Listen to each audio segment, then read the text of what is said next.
Boa noite, ouvintes. Sejam todas e todos bem-vindos. Estamos começando agora o Escute o Tom, o nosso programa que fala sobre temas que atravessam as ciências da saúde.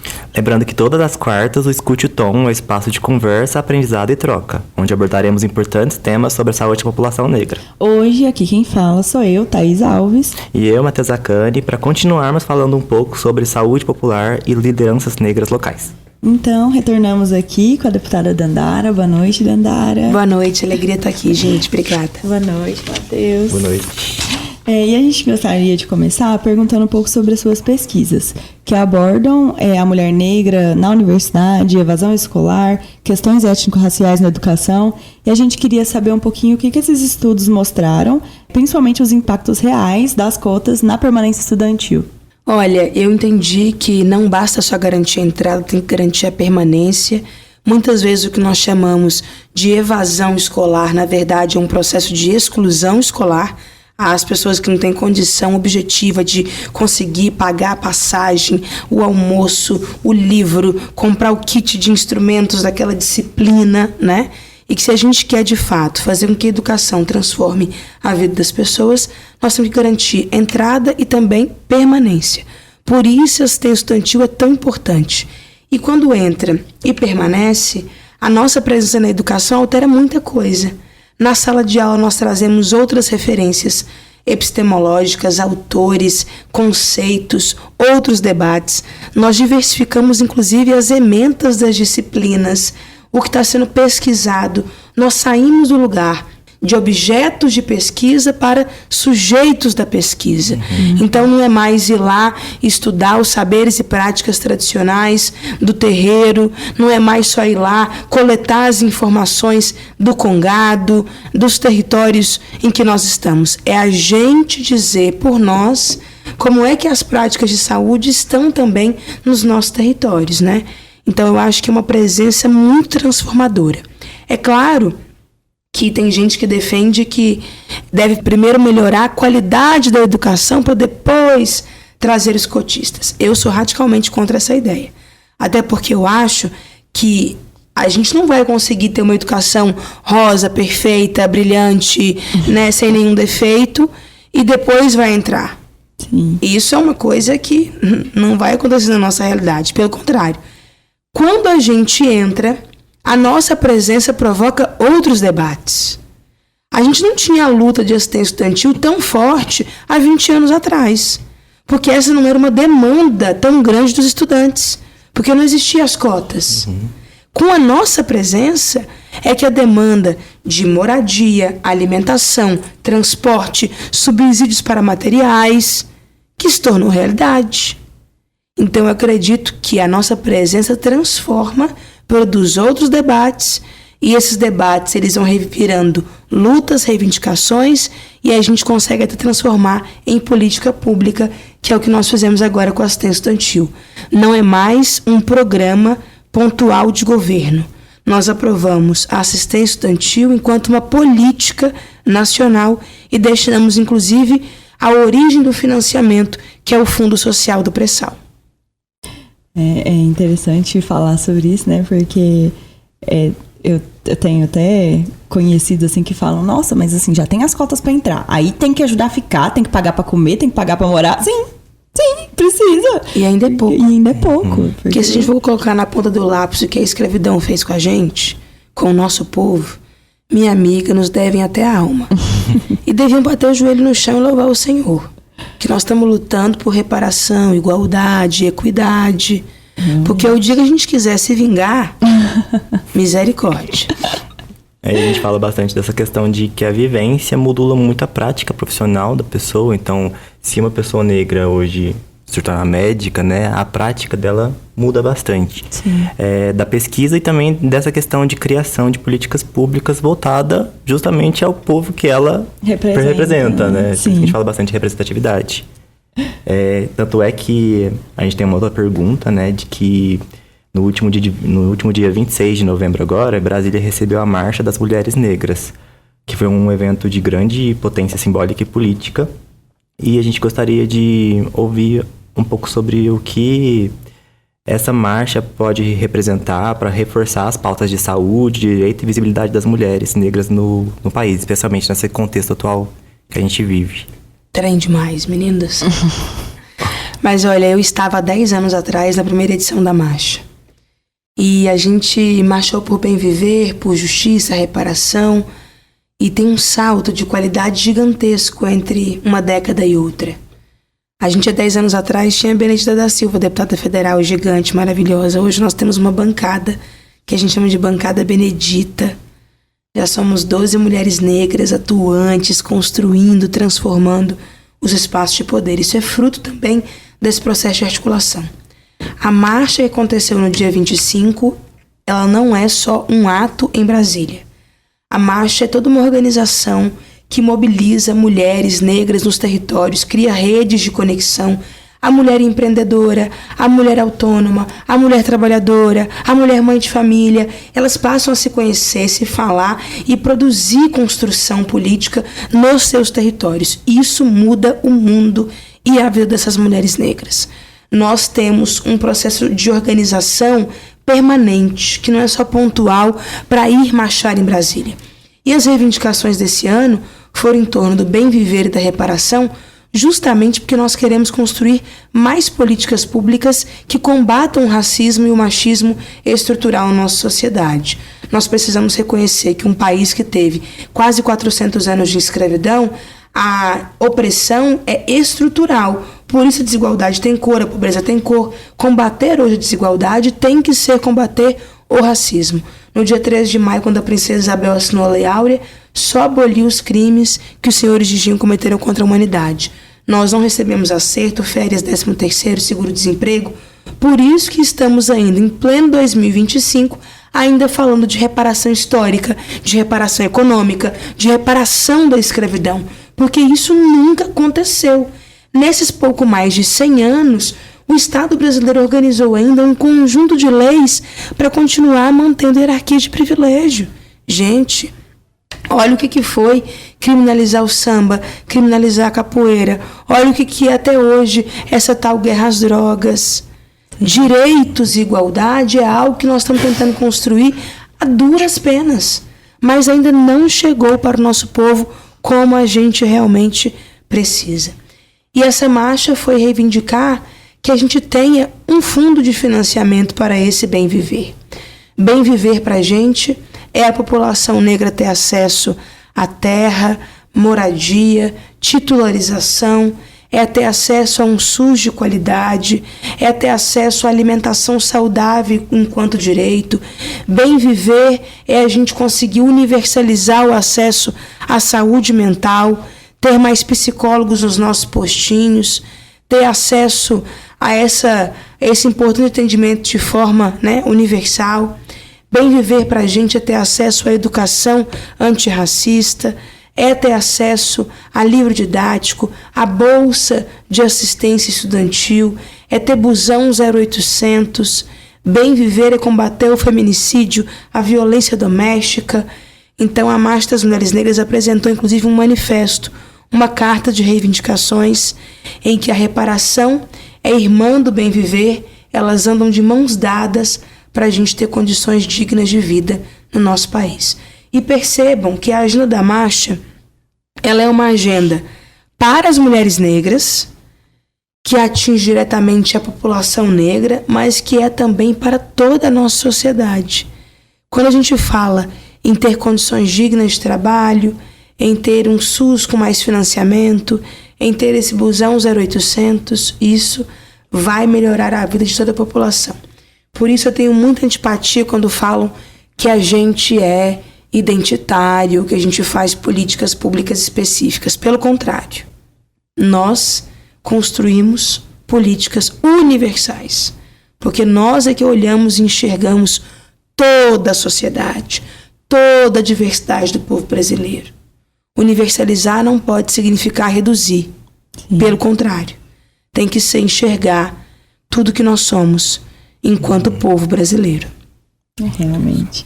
E falando um pouco sobre a Comissão Especial sobre o Fundo Nacional de Igualdade Racial, a gente discute muito sobre estruturação do investimento para reduzir desigualdade racial, né? E qual que é o papel da saúde nesse debate? Como que mecanismo como esse pode fortalecer a atuação de agentes de base e da organização de comunidades locais? Olha, quando a gente fala de universalizar o acesso à saúde, a gente tem desafios concretos, objetivos. Eu acho que o primeiro deles é o desafio do olhar da gestão, da concepção de saúde pública, do que se quer fazer. Porque, às vezes, você até tem o projeto, o programa, o recurso, mas não é prioridade daquele gestor.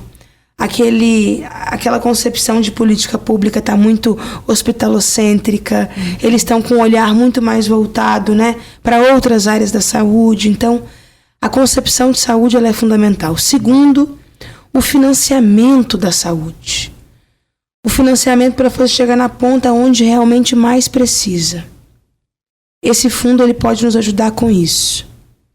Com fazer a gente ter mais financiamento para que nos territórios mais vulnerabilizados, mais precarizados, a gente tenha mais agentes de saúde, tenha mais médicos da família, tenha mais unidades básicas de saúde, para que a gente, quando lançar, por exemplo, um programa de vacinação, como a gente lançou agora de forma inédita a vacina da dengue no nosso país, a gente tem a vacina da dengue chegando mais rápido nas periferias, nas favelas, nos territórios vulnerabilizados, onde mais precisa realmente. Sim. Então, o financiamento é muito importante, mas eu fiz questão de fazer essa conexão do financiamento com a concepção de gestão, porque às vezes o recurso chega, mas ele não é aplicado como deveria. Uhum. Então, esse olhar é fundamental. Queria convocar todo mundo que está nos ouvindo a também se desafiar a ser gestor de saúde. Nós precisamos de mais gente como nós, gerindo e administrando o SUS. Com certeza, né? E, deputada, então, olhando para os próximos anos daqui para frente, que caminhos que a senhora acredita ser essencial para fortalecer a questão das lideranças negras locais e consolidar, né, uma política de saúde que dialogue com os territórios e com as práticas comunitárias de cuidado? Olha, a Fiocruz registrou mais de 1.200 experiências de cuidado popular da saúde só durante a Covid. Práticas de saúde estão presentes hoje em todos os nossos territórios. Para a gente potencializar a saúde enquanto direito, nós precisamos construir uma conexão entre aquilo que nós chamamos de práticas tradicionais com esses saberes que já são consolidados pela ciência, digamos assim. Sim. Reconhecer esses conhecimentos, enquanto também práticas de saúde, tem essa capacidade de mudar a vida, né? Por isso, a pergunta nesse momento, ela também precisa ser voltada para o que nós reconhecemos enquanto práticas de saúde. O que nós queremos, né, estar incorporando no nosso dia a dia enquanto prática de saúde. Receitar dipirona é bom, mas já experimentou receitar também um chá de alfavaca, um chá de cidreira, uma prática de meditação, né? Reconhecer o que aquele território, que aquela vida, que aquela pessoa já tem incorporado ali no seu dia a dia, né? E o caminho passa também por políticas públicas, na minha opinião. A gente não pode colocar a responsabilidade dessa prática integrativa de saúde apenas no âmbito individual. O médico, a pessoa, o agente de saúde. Nós precisamos de ter editais específicos, financiamentos específicos, políticas públicas específicas voltadas para essas ações, de forma que a gente também descentralize essa prática de saúde, ter editais simplificados, abertos, financiamento contínuo, não só pontual para essa prática de saúde, ter formação também para os nossos agentes de saúde, ter os conselhos de saúde local também sendo ouvido, sendo colocado enquanto protagonista na elaboração dessas políticas públicas. Nós temos conselhos de saúde territoriais, conselhos de saúde nos bairros, porque isso aproxima da vida real e torna a política pública cada vez mais eficaz. Outro ponto importante é entender como que a gente deve ampliar as políticas para que elas possam considerar a vida das pessoas como central. O bem viver, que é isso que a marcha traz, é muito mais do que só uma dimensão individual, de eu ir lá, me cuidar. O bem viver, ele precisa ser um bem viver coletivo. Ele precisa ser um bem viver onde a vida em rede, a vida em comunidade também é considerada. Porque uma pessoa que convive num território que tem tiroteio na porta da casa dela, a saúde mental ela não está atrelada só a uma condição individual. Sim. As questões, os condicionantes ali sociais também determinam isso. Então, as políticas públicas precisam enxergar as práticas de saúde para além do consultório médico. Mas como é que a gente cria também territórios de saúde? Territórios que promovem o bem viver da nossa população. Então, para mim, apoiar esse saber popular, ele é uma escolha política, porque as pessoas decidem se vão apoiar isso ou não, mas é também reconhecer que esse saber não está só no consultório, não está só no gabinete. Ele está presente no saber da bezedeira, da líder comunitária, da mãe de terreiro, da jovem que se organiza na quebrada, naquela rede de mulheres que a ajudam a criar e cuidar das crianças. E o Estado precisa, sem dúvida nenhuma, reconhecer essa potência enquanto prática de saúde, enquanto prática de bem viver. Sim. Com certeza. Isso é até um problema que a gente vê no próprio currículo da educação na área de saúde. Como, por exemplo, no semestre passado eu tive uma oportunidade, de visitar aqui em Uberlândia o Centro de Práticas Integrativas de Saúde. E lá elas comentaram com a gente que nunca recebem encaminhamento para lá. Por quê? Os médicos não sabem nem que lá existe, nem que essa questão de acupuntura, dança e yoga como forma de promover saúde existe. E isso é uma coisa também de que a difusão, de como o saber está centrado nas questões mais biológicas, não nesse saber comunitário. E eu acho que vai muito também da própria comunidade médica ter uma postura em relação a isso. Porque porque assim, gente, olha o tamanho do país, Não tem médico para todo mundo, realmente. Então, não é só uma falta de gestão política, que tem essa questão do exacerbamento, do SUS, mas se a comunidade médica se posturar e exigir que a gente também inclua, não, a gente vai sim receitar isso, a gente vai sim encaminhar para tal local, vai sim recomendar tal prática, a comunidade médica precisa se posturar para ajudar, isso a melhorar, porque senão não tem como. E sobre, a gente também queria saber um pouquinho, uma reflexão que a senhora tem de como aproximar mais a política da vida real das pessoas, principalmente as pessoas que querem entrar na área política, querem ter essa questão de representatividade, principalmente da juventude. O que a senhora diria para essas pessoas? Tudo na nossa vida é política. Se não tem dipirona no postinho, se falta médico na UAI, se não tem vaga na creche, o preço da gasolina, do arroz, é política. O problema da política é que tem pouca gente como nós. Gente que sabe a falta que faz a dipirona no postinho. Gente que sabe a falta que faz a vaga na creche. O que nós precisamos é ocupar cada vez mais a política. A política só vai se transformar, só vai mudar quando tiver mais gente que conhece a realidade do povo brasileiro. Eu estou naquele Congresso Nacional e só Deus sabe o quão desafiador é conviver com pessoas que estão ali representando apenas interesses individuais. Lobbies e corporações que querem ficar cada vez mais ricas. Pensam muito pouco no coletivo, no bem do povo brasileiro, no desenvolvimento da nossa nação. Renovação política é colocar mais mulheres, mais negros, mais jovens, mais gente da classe trabalhadora, da periferia, a agricultura familiar nos espaços de poder. E eu acredito muito que a gente tem que começar a transformar dos pequenos aos grandes lugares. A política não é só ser candidato a vereador, não é só ser candidato a deputado. A política é, no nosso dia a dia, lutar para a gente ter melhorias, para a gente ter mais direitos. Então, na nossa sala de aula nós fazemos política.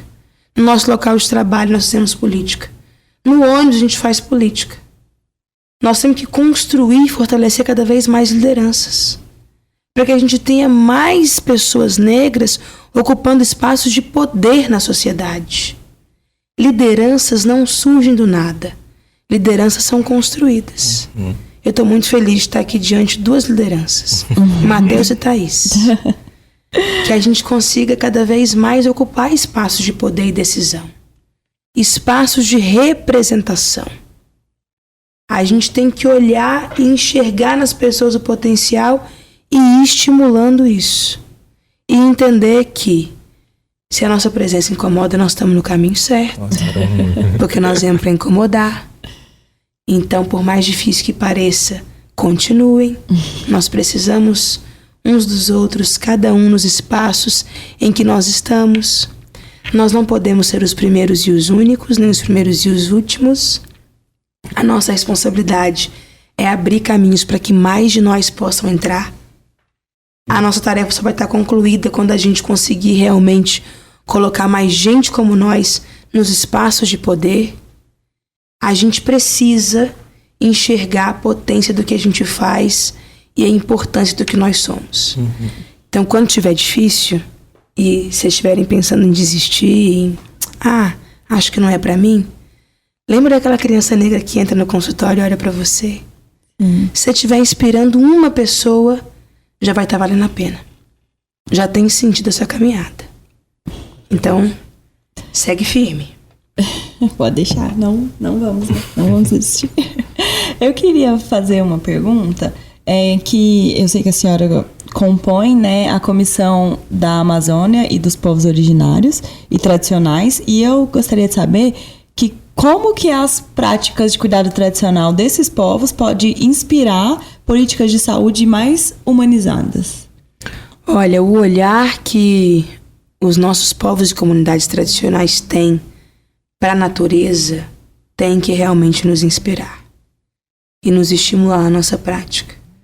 A relação de saúde é uma relação em que reconhece que tudo que nós precisamos está na natureza e que os recursos da natureza, eles não são infinitos, portanto, eles precisam ser preservados.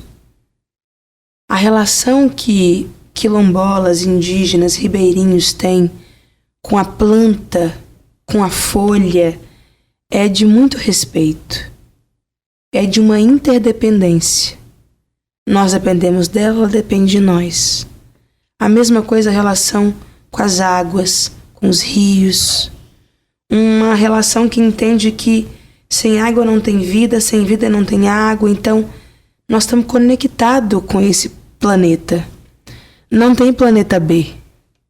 Nós só temos esse planeta A. Nós temos que cuidar dele. Sim. E se o planeta ficar doente, nós também vamos ficar doentes. Olha o que nós estamos vivendo agora com a crise climática, que está atingindo diretamente a nossa vida. Eu estava ontem aqui na região do Noroeste, Alto Paranaíba, fazendo agenda, e pude perceber o quanto a relação com a natureza está relacionada às nossas condições de saúde. Paracatu está com um processo de mineração. Uma mineração predatória. Por isso, está alterando diretamente a vida das pessoas. Lá em Paracatu, nós estamos com um alto índice de câncer. Os centros oncológicos não suportam mais.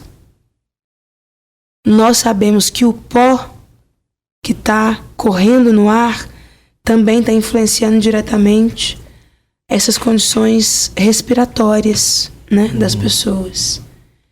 Você passa o dedo assim e tem uma coisa preta nos móveis e na casa das pessoas. Portanto, nós temos que lembrar sempre essa relação de indígenas e quilombolas com o território, com o bem viver, para a gente saber o que nos move. Ailton Krenak diz que o futuro é ancestral.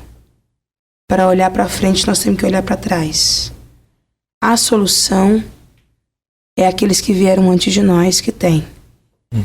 Esses povos originários e comunidades ancestrais são os guardiões desse planeta. Eles têm as verdadeiras soluções para o bem viver e para a vida digna.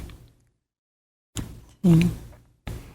E pra gente finalizar aqui, então, hoje, Dandara, a gente queria saber também o que você sonha e o que você imagina para o Brasil nos próximos 10 anos, por exemplo.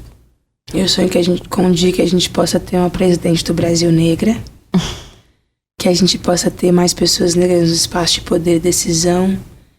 Eu sonho e luto para que o racismo acabe e para que a cor da pele não determine mais quem vai viver, quem vai morrer, quem vai ter acesso à saúde, à educação, que a gente possa ter um mundo realmente de igualdade. Nos próximos 10 anos nós queremos efetivar esse fundo de reparação da escravidão. Nós queremos ter o melhor ciclo da nova lei de cotas. Nós queremos ter um novo ciclo de educação antirracista, uma educação para equidade, para transformação. E nós estamos construindo isso agora. Aprovamos o próximo ciclo dos 10 anos da lei de cotas. Estamos agora aprovando o próximo ciclo dos 10 anos do Plano Nacional de Educação. Vamos aprovar os próximos ciclos de 20 anos do Fundo de Reparação Econômica para a população negra. Então, nada que nós estamos fazendo também é pontual só para agora. Eu faço questão de ser uma deputada que eu trago recurso para a universidade, para os projetos sociais, mas também estou lá incidindo sobre a lei, porque eu quero que vire direito isso que nós estamos construindo.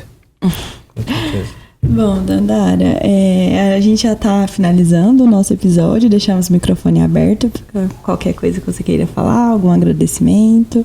Eu queria agradecer muito a oportunidade, dizer que nós lutamos muito para estar aqui, nada na nossa vida foi em vão. Pedir a todos os nossos estudantes cotistas que sigam firme, por mais desafiador que seja. A nossa vingança é diploma na mão. A nossa resposta é nós vencendo, nós caminhando, nós chegando muito longe. Se a nossa presença incomoda, nós temos que continuar. E vai ter cada vez mais de nós em todos os espaços da nossa sociedade. Sigam firme, contem com a gente, com o nosso trabalho. Nossas redes sociais são todas Dandara, TO Dandara. Saibam que lá em Brasília tem uma deputada, mulher preta de luta, trabalhando muito para a gente viver num mundo melhor e para nossa vida, sem dúvida nenhuma, ser melhor. Obrigada. Muito obrigado, então, deputada Dandara, pela presença, pelas reflexões e por compartilhar conosco a sua experiência e sua visão. Foi um prazer receber você aqui e que você continue sendo inspiração a todos com sua luta, né?